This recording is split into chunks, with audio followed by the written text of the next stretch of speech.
Bonjour, bienvenue sur Argus.fr. On découvre aujourd'hui une nouveauté majeure de 2016, la deuxième génération du Peugeot 3008. C'est parti, suivez-moi. Levons le voile sur le nouveau SUV Peugeot. La première chose qui frappe sur ce nouveau Peugeot 3008, c'est son style viril. C'est un vrai SUV.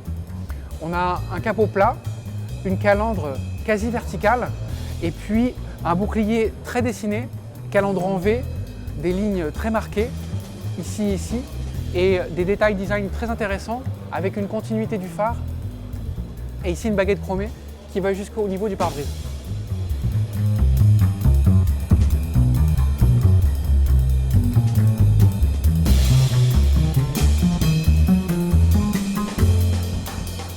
À l'arrière, on a ce nouveau bandeau laqué entre les feux. C'est la nouvelle signature de la partie arrière de toutes les nouvelles Peugeot. Ça peut évoquer de manière un peu lointaine le bandeau strié qu'il y avait sur les 205, les 405 et les 309. Et puis surtout, d'un point de vue design, ça permet d'agrandir visuellement la lunette arrière en donnant l'impression que celle-ci descend jusque-là. Donc Peugeot cultive à la fois l'art de la nostalgie et aussi du trompe-l'œil. C'est du bel ouvrage. Mais au-delà du style, la nouveauté de ce Peugeot 3008, c'est ce coffre en une seule partie. Oubliez la tablette rabattable qu'il y avait dans l'actuel. Là maintenant, on va à l'essentiel. On a un volume de coffre beaucoup plus grand, un double fond, une banquette rabattable de tiers 1 tiers avec la même modularité que sur une 2008.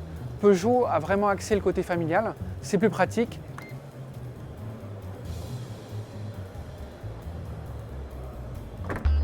À bord de ce nouveau Peugeot 3008, l'ambiance est résolument high-tech, quasi premium avec une finition nickel. Et puis surtout, l'accent a été mis sur la technologie avec ici un écran tactile de 8 pouces et devant le conducteur, c'est livré de série, c'est une dalle 100% numérique de 12,3 pouces. C'est ce qu'on retrouve notamment chez Audi et chez Volkswagen, les Virtual Cockpit.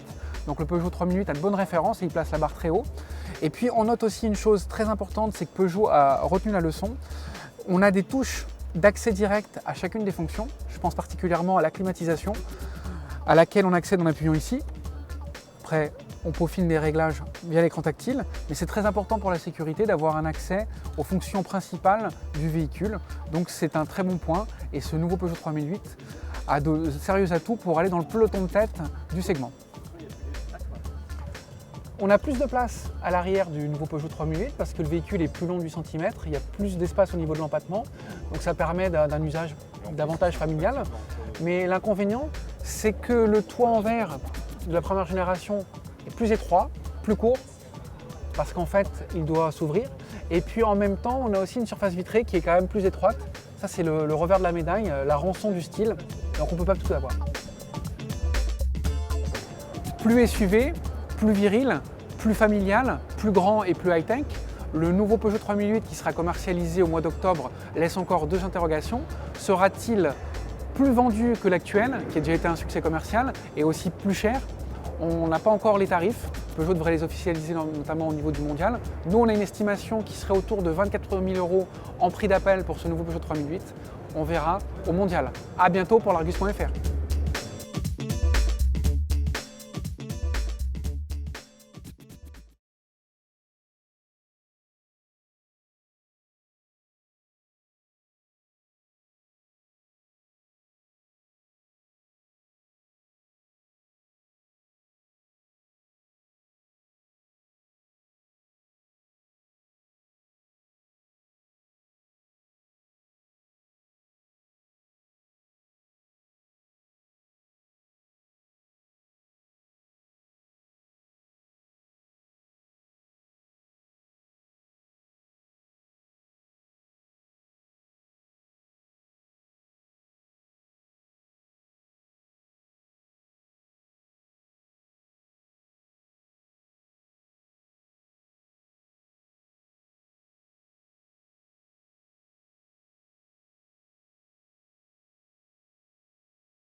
Voici la nouvelle signature stylistique des modèles Peugeot, à savoir ces feux à 3 griffes verticales avec un bandeau laqué entre les feux.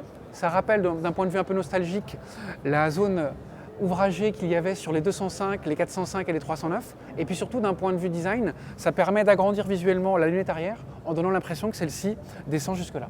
Donc Peugeot cultive à la fois l'art de la nostalgie et aussi du trompe-l'œil, c'est du bel ouvrage.